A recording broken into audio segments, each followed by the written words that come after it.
This week, Dali.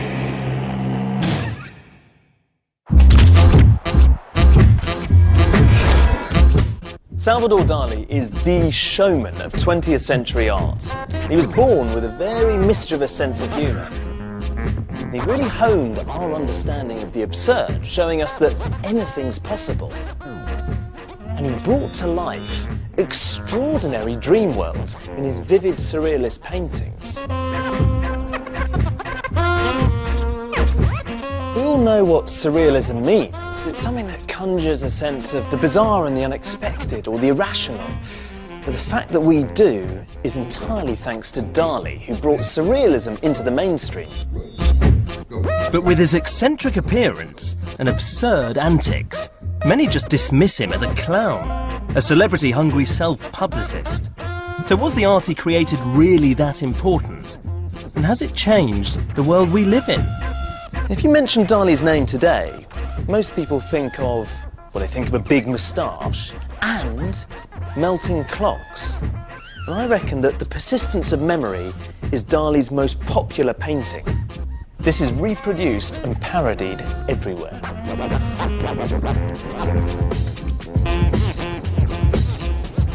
The actual painting is in New York, at the Museum of Modern Art. So that's where I'm heading first. And here it is. Now don't be fooled by its size. This is 10 by 14 inches of Dali dynamite, exploding with ideas about time, dreams, and our most intimate fantasies and fears. Nearly 80 years after it was painted, there's something that still haunts us about this picture. It has the strange, airless quality of a dream, but one that's quite unsettling, that you never forget. It's as if Dali has taken our intangible anxieties about time passing and mortality and crystallized them in paint. What is it that makes it so compelling? Perhaps it's because Dali paints impossible worlds in a very realistic way. They feel real, and in a sense, they are. Because Dali's landscapes are based on a place that he loved, the dramatic coastline of the northeast corner of Spain. Dali was born 30 miles inland from here in 1904. His father, a wealthy lawyer, was a strict disciplinarian, while his mother spoilt him, and it was Felipa who first encouraged Dali's art. His childhood memories, dreams and desires seared themselves onto his mind so much that arguably they saturate almost every painting he later made. Dali once said, "I have been made in these rocks. Here have I shaped my personality. I cannot separate myself from this sky, this sea, these rocks."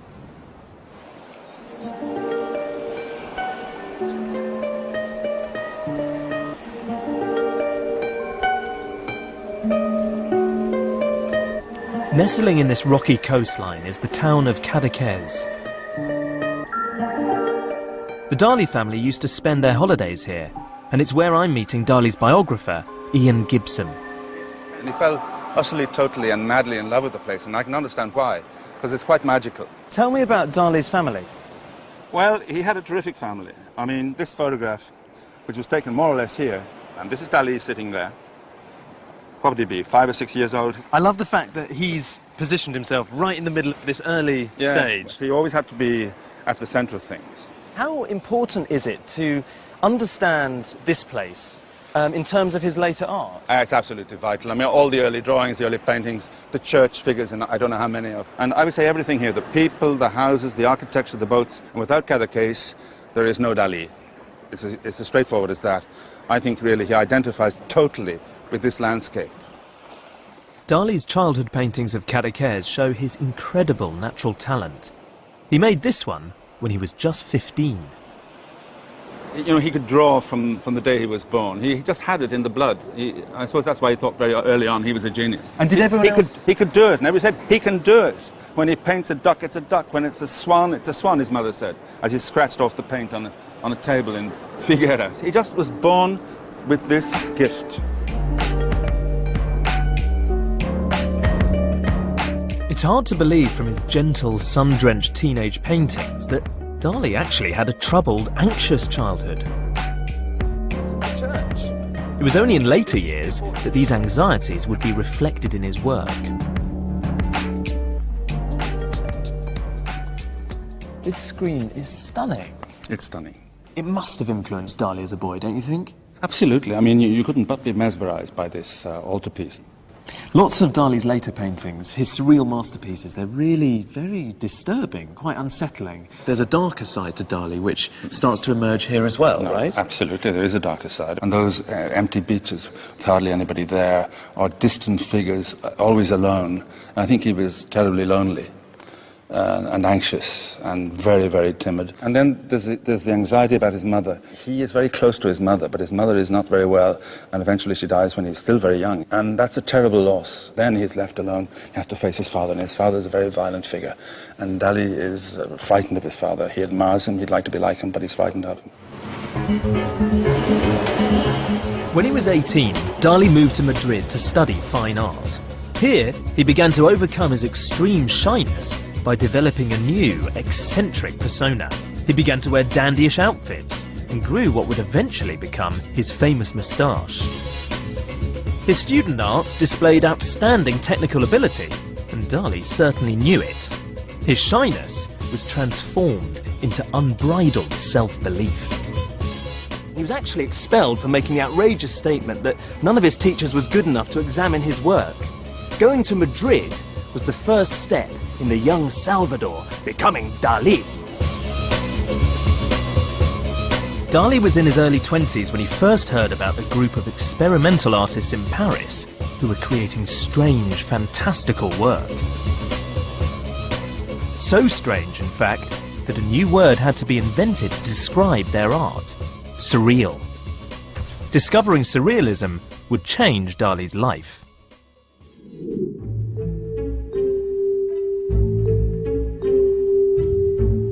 What was surrealism? Well, it started out as a literary and artistic movement that was launched by this man, who is the French poet André Breton, in 1924. And it began really as a revolutionary response to the devastations of the First World War, and also it was inspired by the psychoanalytical theories of the great Sigmund Freud. Freud believed that all of us have got this inner unconscious world in which our emotional and sexual feelings are repressed, and that the only way to express ourselves is to release these emotions, but without censoring what comes out. And the surrealists were fascinated by the bizarre, quickly decided that they needed to explore this new forbidden landscape of the unconscious mind. Someone like Giorgio de Chirico created strange and haunting landscapes in which these odd, oversized objects that really don't belong together dominate the canvas. A little bit later, the Belgian artist René Magritte started painting conventional, bowler-hatted businessmen pouring out the sky. Putting it all up together, suddenly you realise why the young Dali instinctively knew that surrealism was the artistic movement for him. He could express himself with impunity and put onto the canvas all of his inner desires, fears, obsessions and anxieties. Like here, in one of his earliest surrealist paintings, Honey is Sweeter Than Blood. The barren shore of Cadaqués is scattered with strange objects that represent his childhood and adult anxieties. Inspired by Freud's ideas, he's liberating his unconscious obsessions through his art. Death and sex were clearly on the 23-year-old Dali's mind. To extract these strange visions from his deepest psyche, Dali developed a technique that he called the paranoid critical method, based on Sigmund Freud's psychoanalytical theories. I haven't a clue what Dali meant by this, so I'm on my way to meet psychoanalyst Darian Leader in the hope he can explain. We're meeting at the house in North London where Freud lived after escaping Nazi-occupied Austria. Dali himself visited here in 1938 to pay his dues to the great man. So this is Freud's study. This is actually the study? It is indeed. This is the couch? This is the Freud's original couch, indeed. I've heard a lot about this quite complicated term, the paranoid critical method. What does it mean? I think the main thing of interest is the notion of paranoia. This is what Dali was really interested in the late 1920s, early 1930s, and then beyond. He saw paranoia as an essential mechanism in the construction of reality, so that when we see, let's say, some rocks or a cliff, we could say that's just some rocks or a cliff, but we could also see in it the human form, perhaps even something looking at us, a big pair of eyes, exactly what would be classified as a paranoid delusion. Dali, in a sense, explores and develops this idea in his painting. So, for example, here, seen from one angle, we have a scene perhaps in a desert or on a beach, a number of figures in front of a dwelling with some trees behind it. Then turn it and we see fairly clearly a human face. Now, what's the correct way to interpret the image? Dali's saying that both of those ways of reading the visual data give us different answers, exactly the kind of emphasis on double images that Dali was so fascinated in. Dali's arguing we interpret the visual data that we're receiving, and we can interpret it in different ways, and that there's a fundamental question about how we interpret the world around us. So Dali's idea is a bit like that game we play as kids, where you gaze at clouds and let your imagination run wild, perceiving animals, objects and faces in the random shapes. But instead of clouds, Dali would head out to the rocks near Cadaqués, armed with his sketchbook, to let an alternative reality suggest itself to him. Local fisherman Moses, who met Dali when he was a boy, is familiar with the artist's old haunts. These rocks appear in so many of his paintings, and it is amazing just being a few metres away from them, because suddenly it feels like we're floating in the middle of one of his landscapes. Exactly. Do you find when you're fishing, you pass these rocks and you see all sorts of things? Oh yeah, and it depends on the light, on the weather, and yeah, you get really inspired by these rocks. Look at the camel. I can, what, there with the, yeah, right.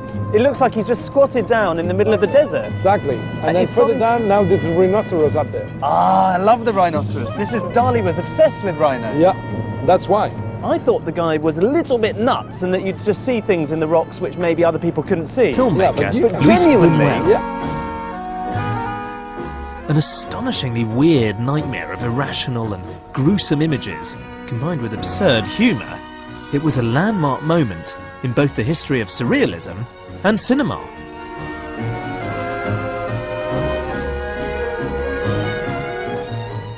On the evening of the premiere, Dali and Buñuel supposedly carried stones in their pockets, just in case the crowd reacted badly and things got really out of hand. But it was a triumph. Andre Breton was amazed. He wrote, "With Dali, it is perhaps for the first time that our mental windows have been opened wide." Dali may have been a latecomer to the movement, but the surrealists quickly recognised that this provocative young talent was their new champion.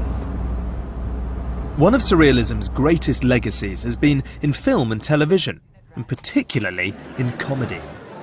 Today's comedians, such as the League of Gentlemen or the Mighty Boosh, like Dali, combine the absurd with the macabre, the profound with the ridiculous. So how much does the comedian Noel Fielding, who stars in the Mighty Boosh, owe to Dali?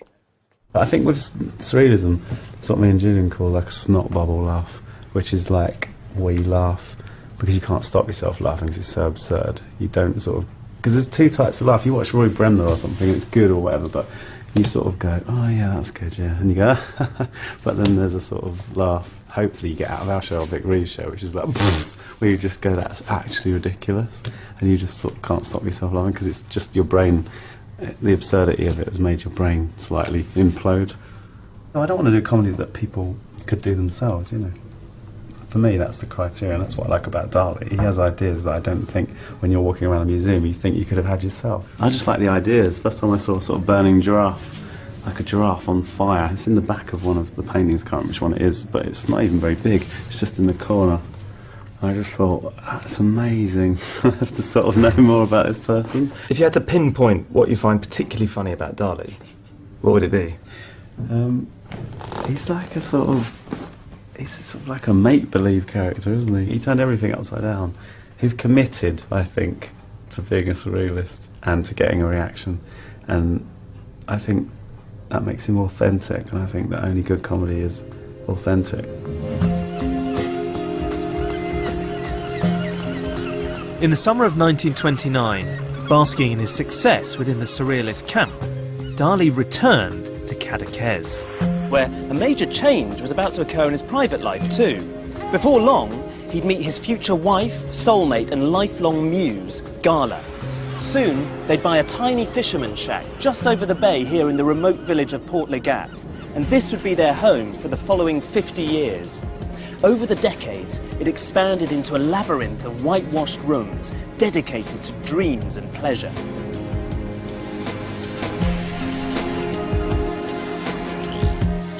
Russian-born Gala was 10 years older than Dali, and when they first met in the summer of 1929, she was already married to the French surrealist poet Paul Eluard. But with Dali, it was love at first sight. And over the summer they grew ever closer, so much so that she left her husband and child to be with Dali. Gala became Dali's muse and manager. Over the years, she appeared in more than 50 of his paintings. She has been described as part tiger, part martyr, part mother, part mistress, and part banker.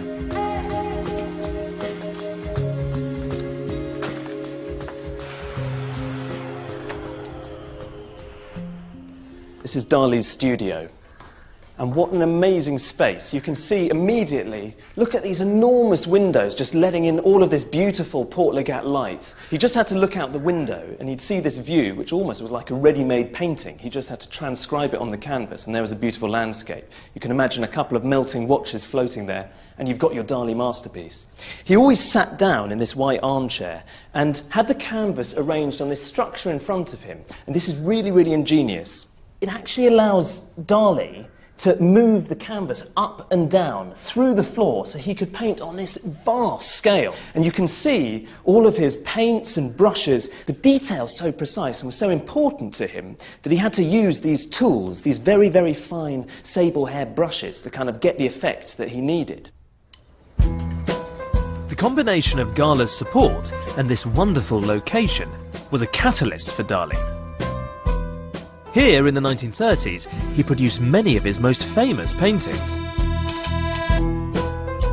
They have the classic Dali elements: the desolate landscapes, stark light, sharp shadows, mutated, displaced objects, and optical illusions. Here, a half-kneeling figure becomes a hand holding an egg.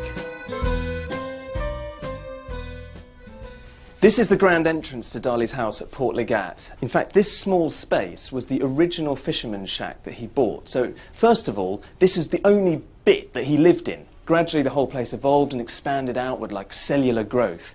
And in later years, when people came to meet them, well, you can see, they'd been met by this ferocious polar bear.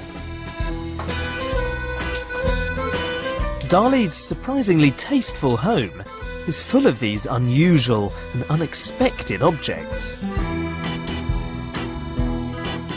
With the exotic stuffed animals, the giant eggs, weird sculptures, and sexually suggestive shapes, it's like walking into one of his paintings.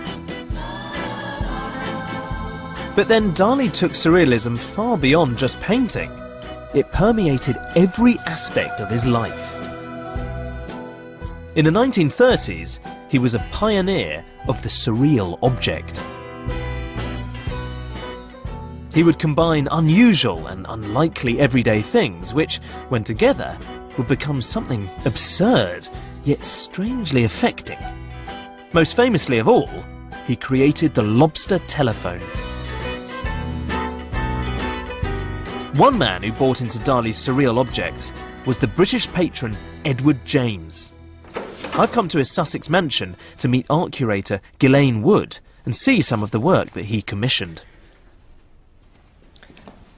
Hi, Ghislaine. Hi, Alistair. hi, Alistair. Hi. What a grand place. It is. It's amazing, isn't it? This is the vast country house of Edward James, who was a millionaire patron of Salvador Dali and lots of other surrealist artists, actually. And he was probably the most important patron of contemporary art in Britain in the 1920s and 30s. And this was his parents' house, this vast country pile, but he didn't feel very comfortable here. So he actually moved into the hunting lodge in the grounds of West Dean, Monckton House, and transformed it into this extraordinary surrealist environment. It's bright purple. It is. He covered the exterior in this incredible stucco and then painted it bright purple. It became a showcase house for Edward's collection of surrealist works. What he did was actually take Dali's ideas and then have them made by his decorating firm. What sort of things? Well, the lip sofa, which is just over here, one of the most iconic objects created. This is possibly the sexiest sofa I've ever seen. It is. It's the Mae West lip sofa. I mean, it's a very playful piece. But if you want to take it further, it has all these other, more disturbing, perhaps, meanings. Here we have the idea of fetishization just completely embodied, all sorts of very erotic and disturbing ideas, but in a piece of sort of luxury interior design. Well, hang on a sec, because I'm looking at this and it looks like a very sumptuous pair of plump, juicy pink lips. You're saying this is dark and disturbing? Well, it is, because if you think about it, you sit in the mouth. As soon as you interact with this object, you're creating a dialogue between you and the object, which of course is what Dali was so brilliant at doing and what much contemporary art has explored later on. But of course the idea is that you are being swallowed into this female mouth. But upstairs we can see another version, a one in red felt. Well, Edward James loved it so much that he got it repeated again and again. And in fact Edward had 5 made. Wow. Incredible, yes. Imagine having this at the foot of your bed. Can I just say that this is probably the most famous, one of the most famous things of the 20th century, and this is just in Edward James's bedroom. It actually was made as a working telephone. It's your ultimate surrealist composite object. What it does is it takes 2 completely disparate, pre-existing things, a lobster and a telephone, puts them together and creates a fantastic new reality. But why do you think that this one has become so incredibly famous? It's a very simple idea, brilliantly done. Of course, there's this fantastic slippage between the shape of the receiver and the lobster, but also the idea of talking to a lobster is, of course, you know, a very witty and humorous thing. And I love this chair. This is obviously just a pun on armchair. It is, and again, derived from an idea by Salvador Dali. These arms are really grasping for someone's bottom to come and sit on it. Well, indeed, or tickling your back, depending on, you know, how you sit in it. Back. But I probably just revealed too much about myself there. Well, indeed. I mean, that's the thing about Dali. It's all very subjective and personal. It's not just Edward James's home that's been shaped by Dali. Surrealism's playful and unexpected transformation of everyday objects has had a huge influence on interior design. One thing that Dali's surrealist objects teach us is that anything is possible. Why shouldn't a lobster or even a hamburger be a telephone? Or why can't you sit on an enormous orange dog in the privacy of your own home? One thing that Dali's introduced into the world of interior design is this sense of playfulness and wit and fun. I mean, look at this. This is a contemporary piece. It's a chair by the designer David Pomper. It's got these little silver legs. I just know that Dali would have loved this. This is really a latter-day surrealist object.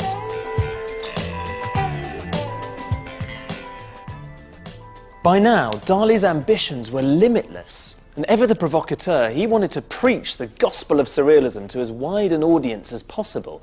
And in the 30s, there was only one place in the world where he could really do that: New York.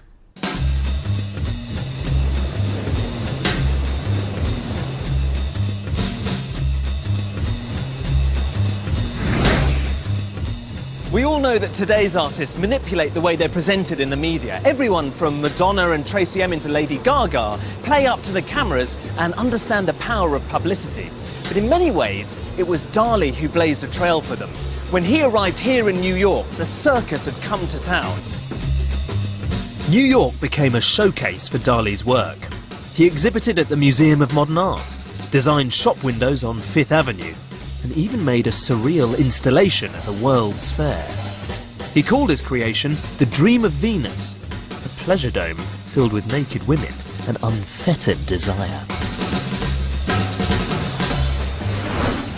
The Persistence of Memory was unveiled in New York in 1932.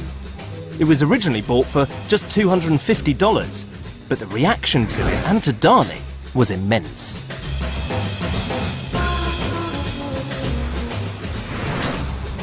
Dali once said, fame was as intoxicating to me as a spring morning, and here in America, he found fame like he'd never known it before. He loved it here. Ever the consummate showman, he quickly realised that America might just be his oyster, and soon enough, he was swept up in a frenzy of self-promotion. In '36, he appeared on the cover of Time magazine, which was a huge deal for an eccentric young Spanish artist who was barely into his 30s.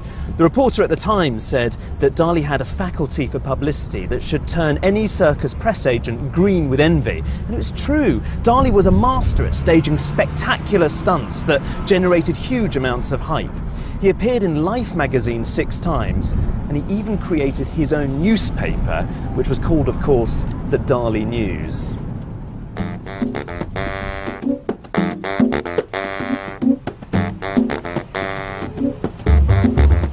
Dali was one of the first artists in history to so wantonly court publicity. He was also one of the first to inject some irreverent fun into the pompous, earnest world of fine art. He was the trailblazer for later superstar artists like Andy Warhol, and more recently, Damien Hirst and Jeff Koons. This studio belongs to Jeff Koons, one of the most successful artists working anywhere in the world today. His art sells for millions of dollars, and it's witty, playful and irreverent, and definitely draws upon Dali's sense of the surreal. He's absolutely one of my favourite artists, so I'm really excited to be meeting him. Koons and his team transform familiar objects into witty and pretty bizarre works of art. Recently, his work has included inflatable toys that pay homage to Dali's moustache and his love of lobsters. When I saw this, I loved the shape of it, that it's both male and female. But if you look at the tentacles, it's very much like Dali's moustache. Hugely like it, yeah. But it also, it's masculine. It has arms like an acrobat, quite athletic. But the tail's like a Venus. But is this in a way your portrait of Dali?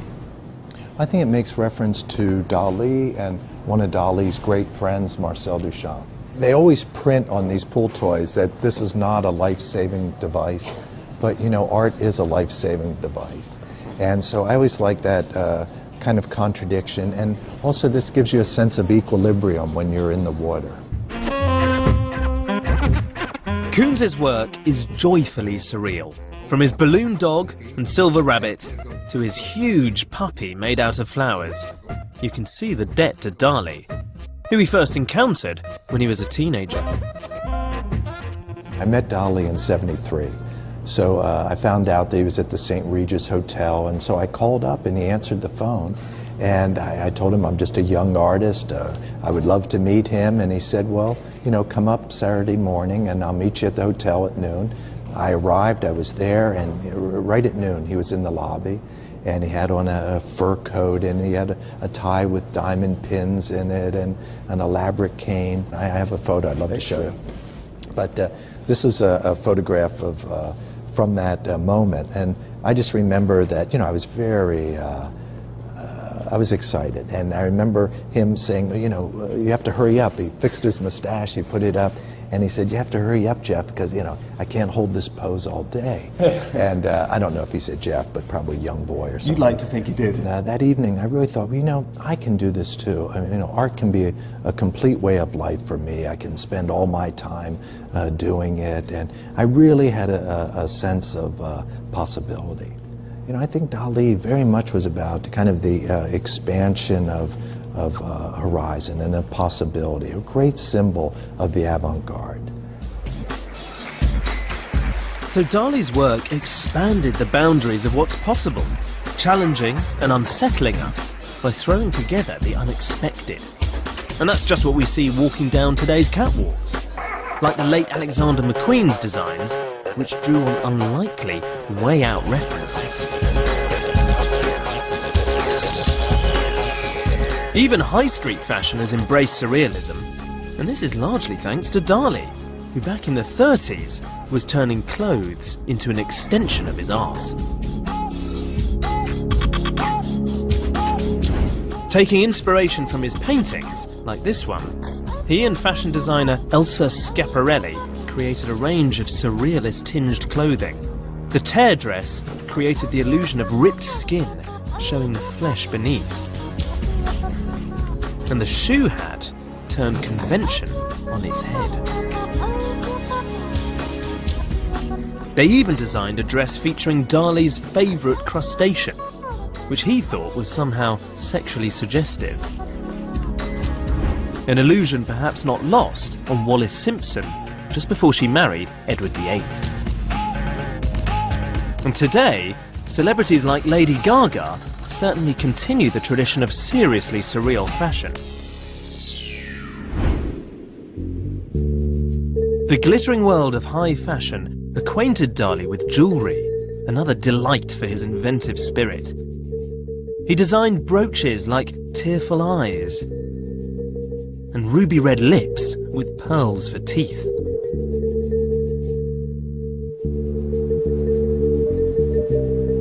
But it wasn't just wearable jewellery. Typically, Dali pushed things even further later in his career, blurring the line between jewellery and sculpture, creating jaw-droppingly intricate objects that on closer inspection deliver a surreal twist.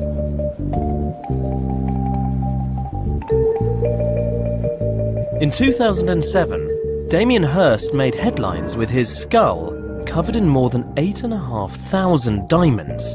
It was on sale for £50 million. But Dali had got there first.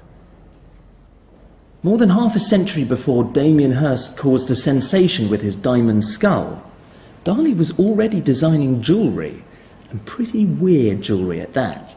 This piece is called the Royal Heart, and it consists of a heart made of rubies that's beating in the middle of a gold setting.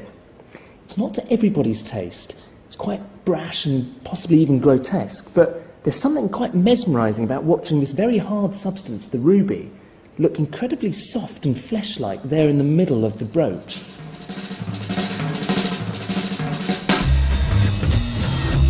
By the 1940s, Dali had produced numerous surrealist masterpieces, made a groundbreaking film, and introduced surrealism to fashion and jewellery.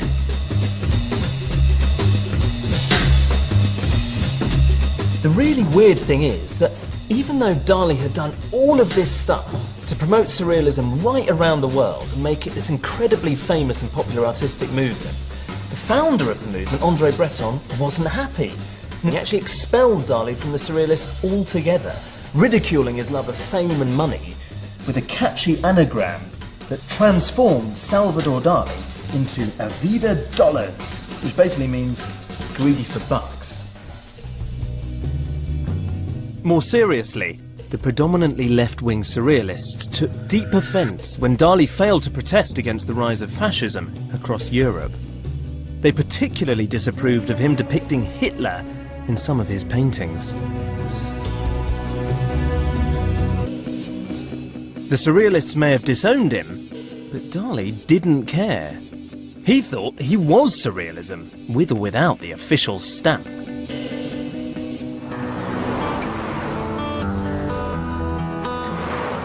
He simply aimed his sights higher and headed to Hollywood, known as the Dream Factory after all. Everybody comes to Hollywood. They wanna make it in the neighborhood. As soon as he arrived, he was in the limelight, throwing lavish, bizarre and star-studded parties.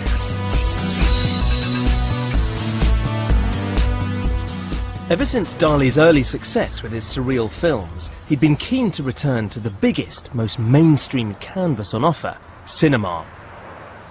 In 1944, Alfred Hitchcock commissioned Dali to design the dream sequences for his new psychological thriller Spellbound.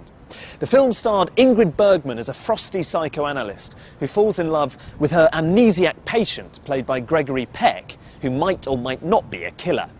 It was one of the first films to treat the subject of psychoanalysis seriously, paving the way for Hitchcock's later masterpieces like Psycho and Vertigo. The studio loved the idea of Dali's involvement because it guaranteed free publicity.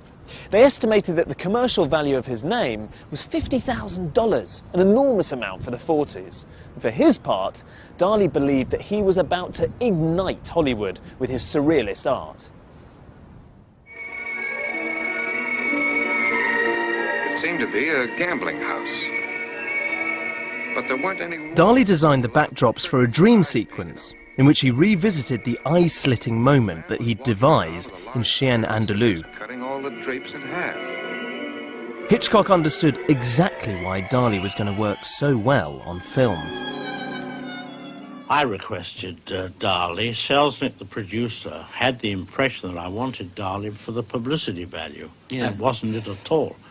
What I was after was, again, the thing we talked about earlier, the vividness of dreams. As you know, all Dali's work is very solid and very sharp, with very long perspectives and black shadows.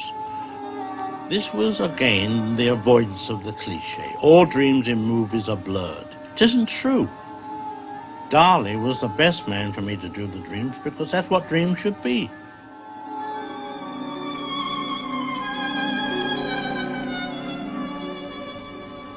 So that was the reason I had Dali. During the filming of Spellbound, Dali met another filmmaker with whom he could collaborate, Walt Disney. At the beginning of 1946, Dali arrived here at the Walt Disney Studios to work on a 6-minute animated film called Destino. For the next 8 weeks, he clocked in every morning like a regular employee and headed down Dopey Drive to make his preparatory sketches. Dali loved the creative possibilities of animation. Now he could take all the elements of his paintings, the melting forms, illusions and optical trickery, to a fantastical new level.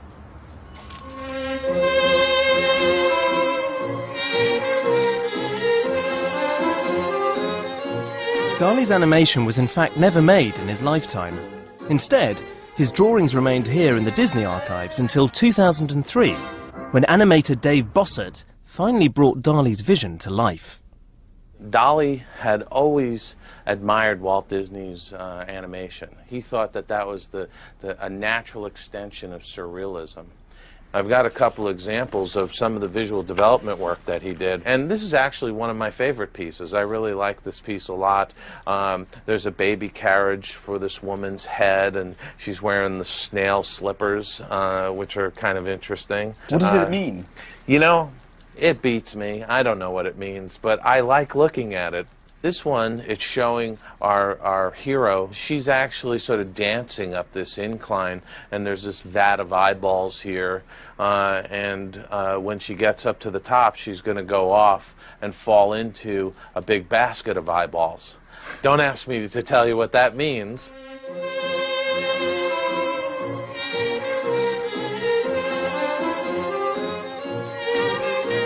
Anything like melting clocks or a telephone receiver like a spider, those things are just perfect for animation.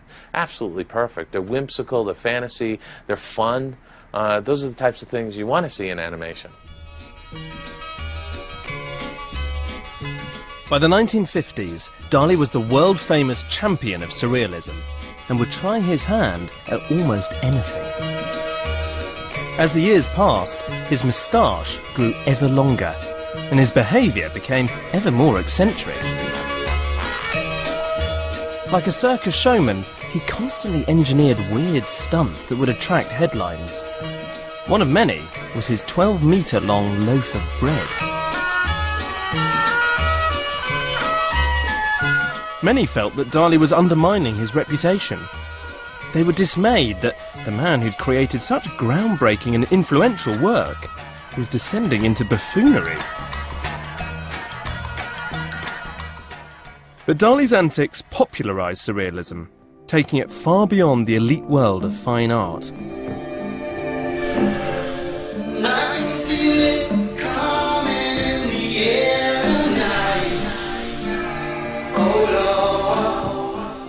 Today, it's everywhere. You can hardly turn on your TV without encountering the surreal. I've come to meet top ad exec Robert Senior to find out why today's commercials in particular are so often so surreal.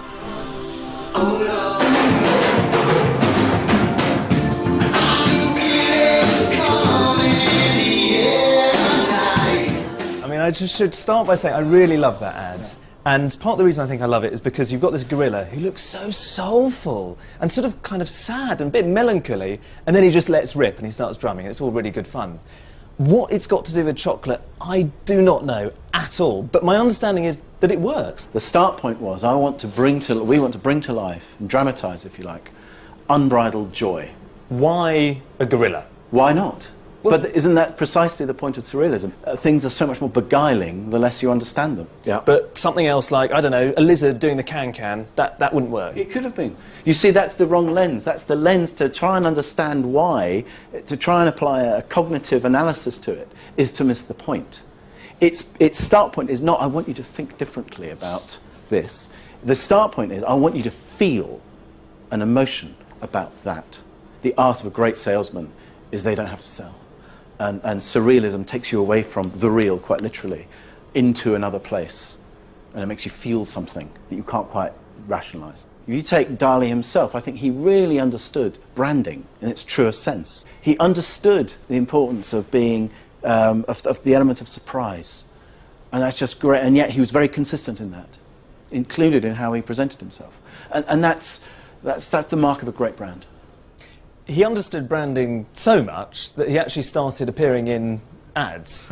And I brought along a disc with a couple of his best ads on it, and I'd like to... I don't think you've ever seen them. I don't know. I haven't seen them, no. But it'd be good to get your professional opinion, if that's all right. Yeah. Happy wobbles, but devoted wobbles.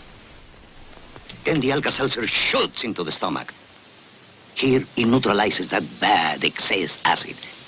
Meantime, the specially buffer aspirin is speeding into your bloodstream to all places of pain. So those beautiful places will feel beautiful again. Alka-Seltzer is a work of art, truly one of a kind, like Dali.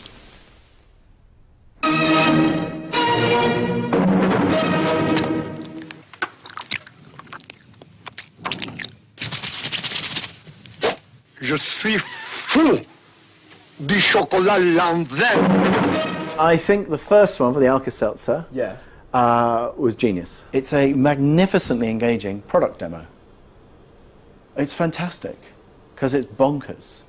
And you have a surrealist being surreal about an incredibly logical piece of science. That's a juxtaposition, if ever there was one. I think that was great. I think the chocolate one was pointless. Pointless?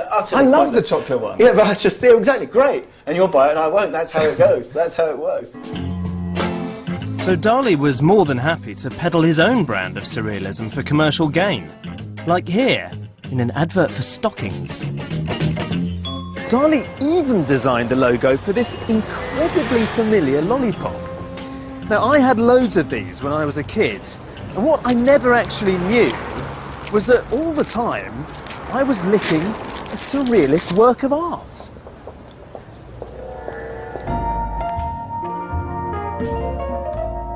Despite the stunts and commercial ventures, Dali's post-war career did deliver some of his most popular paintings.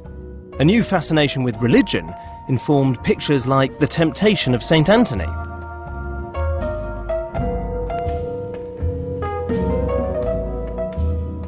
Recalling the imagery of his childhood, Dali fused the Virgin with Gala in his painting, The Madonna of Portligat.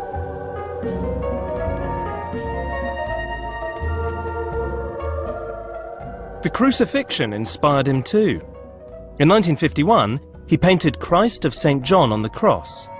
Its bold perspective, apparently inspired by a dream, reveals the coast of Cadaqués beneath a hovering cross.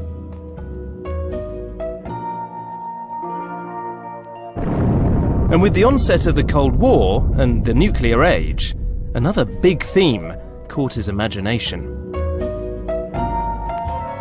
Just as Freud had preoccupied Dali earlier in his career, now nuclear physics, the science behind the atom bomb, obsessed him most of all.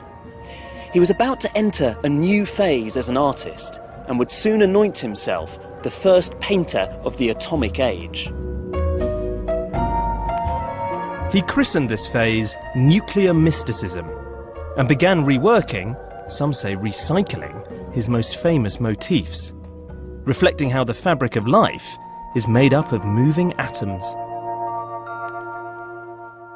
Everything jumping and romping in a completely extraordinary eurythmic feeling. And all your life will be to the rhythm of atomic explosion. Exactly, one new kind of atomic and nuclear mysticism. In the 60s and 70s, Dali split his time between his home in Spain, Paris and New York, performing that famous caricature version of himself and continuing to court publicity and controversy.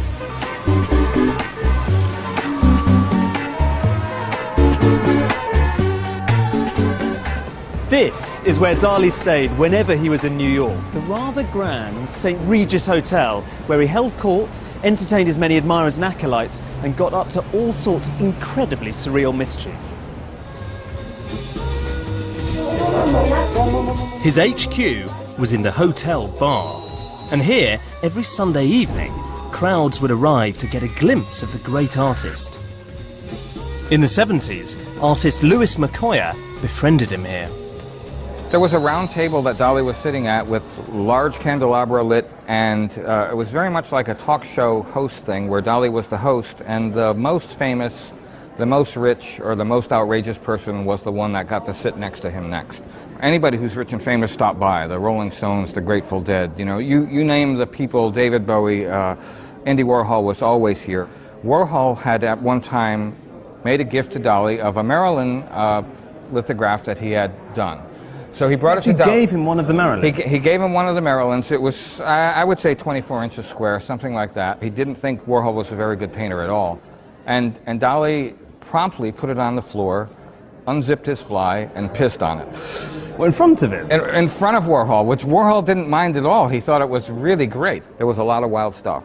There was a time where we talked about horseshoe crabs because of their shape and because they had these projectiles that look like rhinoceros horns, that I had made helmets for Dali and Gala, actually, really? To wear. Can I model it? Yes, you're more than happy to put it on. Which way around does this thing go? It goes on like this. You just put it on. It has a velvet liner, so you just put your elastic on.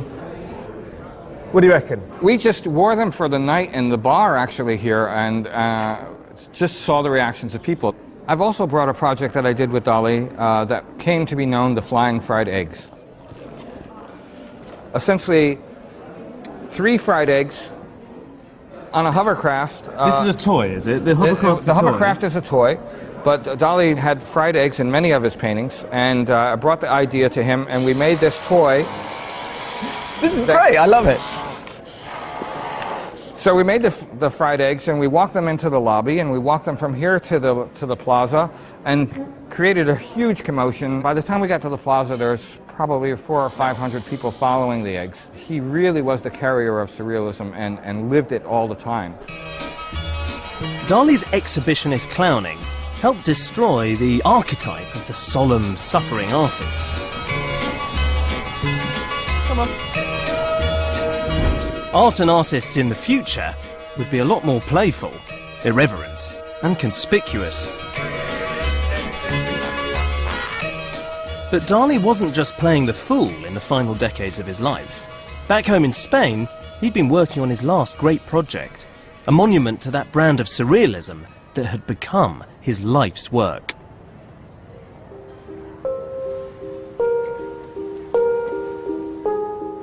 This is the Dali Theatre Museum in Figueres. You could call it the largest surrealist object in the world. Its design encapsulates lots of Dali's obsessions. The golden statuettes refer to Hollywood, there are eggs, spherical atoms, and the red facade is studded with these bread rolls, which Dali thought were like goosebumps ruffling the building's skin. He wanted everyone who visited his museum to feel like they were walking into a theatrical dream.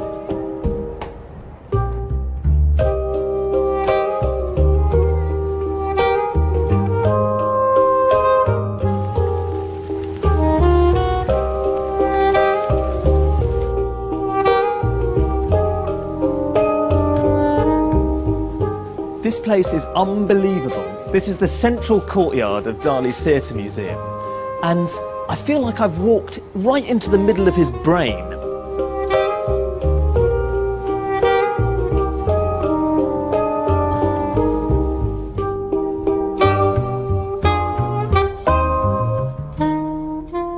Dali once said that he wanted to produce a dream that could also be used as a living room, and this is what he came up with. He hung some pictures on the wall, he created a strange pink fireplace stocked with logs, and in the middle of the room he placed one of his most famous ever inventions, a ravishing pair of red lips that also double up as a sofa. And the view of it is much better from up here.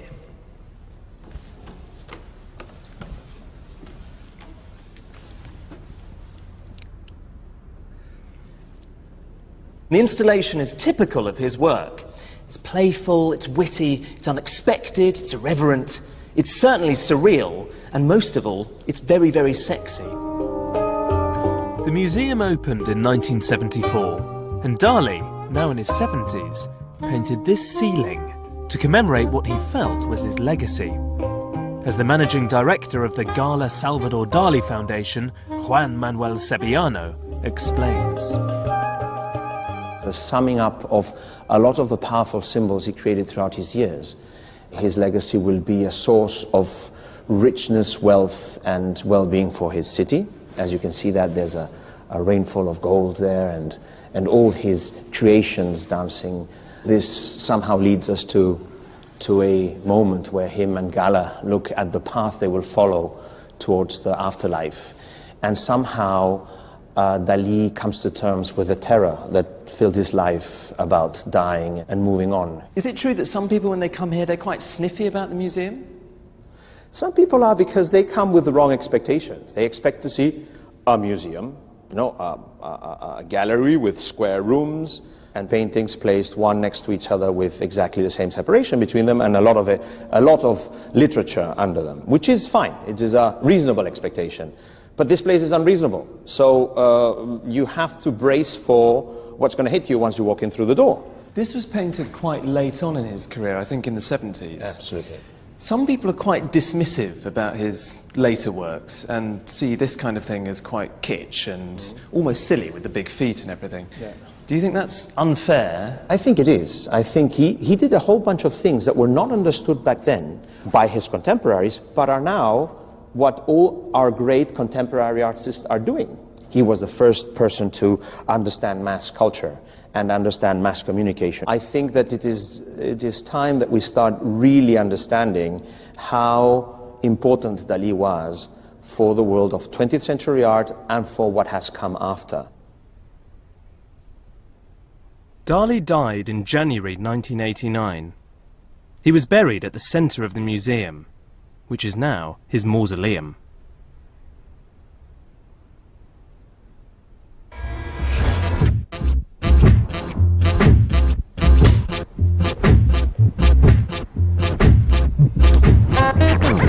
When I started this film, I knew that Dali was a really brilliant painter.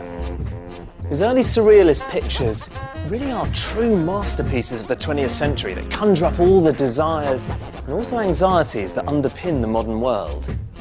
But what I've discovered is that there's so much more to this exuberant Spanish genius. Dali liberated what it meant to be an artist, and he used that wild persona to communicate the ideas of surrealism to a worldwide audience. And just look, Dali left an indelible mark. Everything from cinema to painting, to jewellery and fashion, to design and advertising, even comedy. There isn't much that Dali hasn't changed. As he said himself, "When I paint, the sea roars. The others just splash about in the bath." If you'd like to find out more about the art and the influence of Matisse, Picasso, Dali and Warhol, then go online to bbc.co.uk/Modern Masters.